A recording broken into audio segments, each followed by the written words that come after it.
کا ذکر ہے کہ کسی جنگل میں ایک کوا اور چڑیا رہا کرتے تھے۔ دونوں ہمسائے تھے۔ کوا بہت سست اور کاہل تھا جبکہ چڑیا بہت ہمدرد تھی۔ ایک دن دونوں نے دیکھا کہ جنگل کے جانور بھاگے بھاگے پھر رہے ہیں۔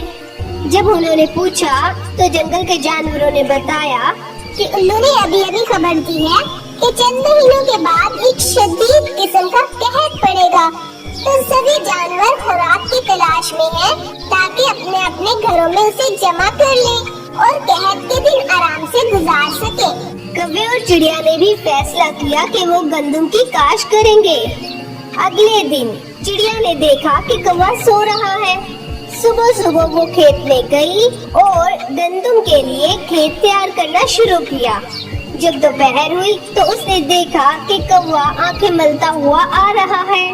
کوے نے آتے ہی کہا، چڑیا بہن، تم نے مجھے اٹھایا کیوں نہیں؟ میری تو ابھی آنکھ کھلی ہے۔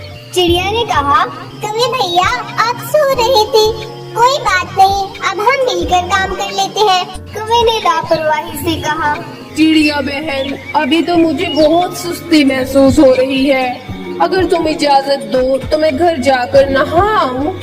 چڑیا نے کہا کہ نہاؤ۔ لہٰذا کوا چلا گیا اور پھر دوپہر گزری، شام گزری، لیکن کوا واپس نہ آیا۔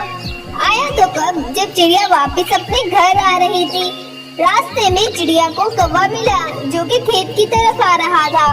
کوے نے کہا، چڑیا بہن، راستے میں مجھے میرا دوست مل گیا تھا اور مجھے وقت گزرنے کا پتہ ہی نہیں چلا، میں تم سے بہت معذرت خواہ ہوں۔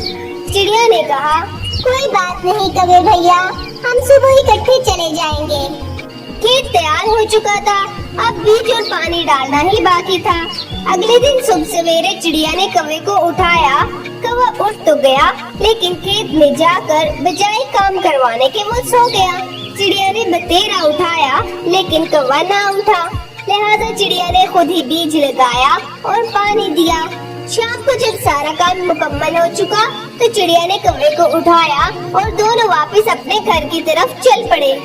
فصل تیار ہو گئی، کٹائی ہو گئی۔ کٹائی میں بھی کوے نے چڑیا کا بالکل ہاتھ نہ بٹایا اور طرح طرح کے بہانے بناتا رہا۔ جب فصل بانٹنے کا وقت آیا تو کوا سب سے پہلے کھیت میں پہنچا ہوا تھا۔ اس نے سارے دانے اپنے لیے رکھ لیے اور سارے سٹھے چڑیا کے لیے رکھ دیے۔ چڑیا بیچاری بہت غمزدہ ہوئی۔ اس نے کہا، کوے بھیا یہ تو ناانصافی ہے، سارا کام بھی میں نے کیا اور ہم دونوں میں فیصلہ ہوا تھا کہ آدھے دانے اور سٹھے آپ رکھیں گے اور آدھے دانے اور سٹھے میں رکھوں گی، اب آپ یہ غلط کر رہے ہیں۔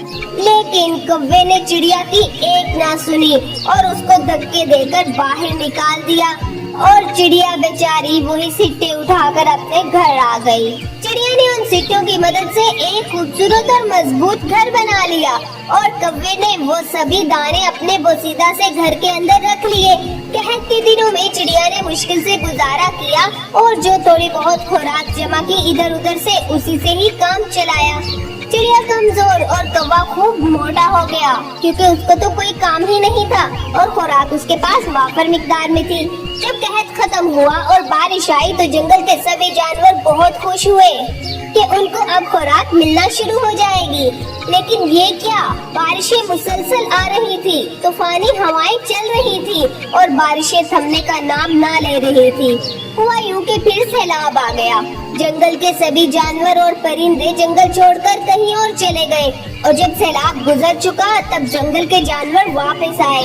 انہوں نے دیکھا کہ کوا اور اس کے گھونسلے کا کہیں اتا پتہ نہیں ہے، جبکہ چڑیا کا گھونسلہ بہت خوبصورتی کے ساتھ شاخ پر ٹنگا ہوا تھا۔ یوں لگتا تھا جیسے اس کو کوئی ہوا ہی نہ چھو کر گزری ہو، کیونکہ چڑیا نے اپنا گھر سٹھوں کی مدد سے مضبوط کر لیا تھا اور اس مضبوطی نے طوفانی ہواؤں کو برداشت کر لیا تھا۔